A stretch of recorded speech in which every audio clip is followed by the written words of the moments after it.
Hello from the motorcycle shop. This is Camaro Bruce, and today I'm going to talk about Hayabusa blues and not the color of the motorcycle. The Hayabusa is one of the best motorcycles ever made, hands down, with its reliability, its speed, power, quarter mile time, cruisability. It just is on top. It's since 1999 when it was introduced, from the Gen 1 to the Gen 2 over here. An amazing, durable, fast drag bike for me. It's amazing. But once in a while, the reliability from all the forums is a struggle because there's a lot of components on these bikes that can go wrong, and not very often, but when it goes wrong, it can be a nightmare to figure out. And that's what I'm dealing with here. Last fall at the drag strip, I got my ETs there. It ran a couple normal passes down the quarter mile in like a 9.8 at 146 miles an hour. I take it back, 142 miles an hour. And just running good. And then I lined up again, went to launch it, and it just felt like somebody turned the key off, then back on, turned it off, back on, and we took it back. I'm trying to wonder what went on here. So now we've been working on it, studying forums, looking at all the different things. And fortunately, I have another Gen 1 Hayabusa, the red one you saw. So I'm able to take parts off of it to test to see if that's it. So the symptoms seemed like initially that it had something to do with the fuel delivery. So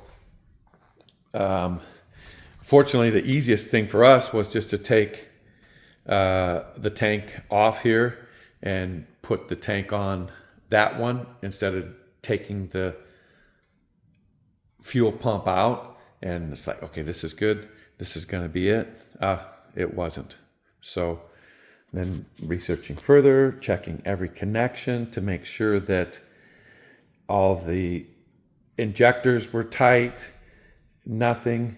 And then looking at a fuel regulator switch, either one of these or this. So you got to take the whole rear fin off of the bike. And that bike, nope, that's not it. Okay, now we're starting to think about an ECU, possibly. So unfortunately, the first couple years, they have a 16-bit ECU, and on this one, it's a 32-bit ECU.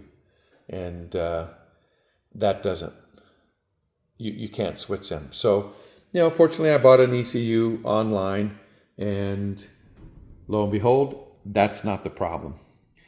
And this bike has an air shifter on it, and for air shifters, they sent this ECU into MPS, they did a tune on it, and they put the kill time for the air shifter in the ECU.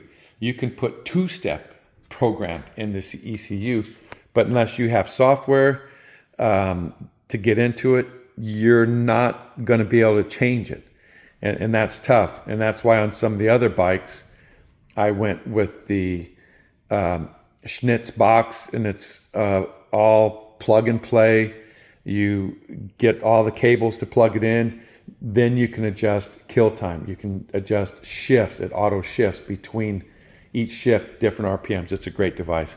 So then we're going further. Let's say maybe somewhere's back over in that corner there, it's a tip over switch. So that if the bike tips over, it shuts off. And we're still struggling with different things. Okay, sometimes the dash up here, the needles went up and they got stuck around 90 miles an hour and 6,000 RPMs. So we switched the dash out. What is going on. And anybody, if they're watching this, has any comments or suggestions or have went through these different things, please let me know. You look at, we put this stainless clutch line in, and you take the fairings off, you put them on, you take them off, you put them on. So the next thing that we started to look at was the kickstand switch. And hopefully we found a problem here. It wasn't the kickstand switch. You're supposed to, this has diodes in it, whatever they are, and you have to check things.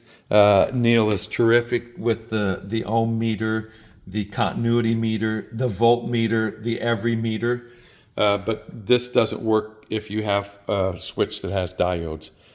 So we started messing with this, and it was late, obviously, but when we went to take it off, hopefully the connection somehow, and this is another thing, some of the fairings that you take off, you have to unclip this, and you have to unclip it from the fairing, and you have to clip them back in. This one you didn't, but hopefully this was slightly loose and it was causing a bad connection. So anyway, it's the Busa Blues, and not because it's a blue motorcycle, and we're fighting through it, and we're gonna ohm this out and see if it comes up to specs. We have a great manual for the Busa right here, that really tells you what every regulator,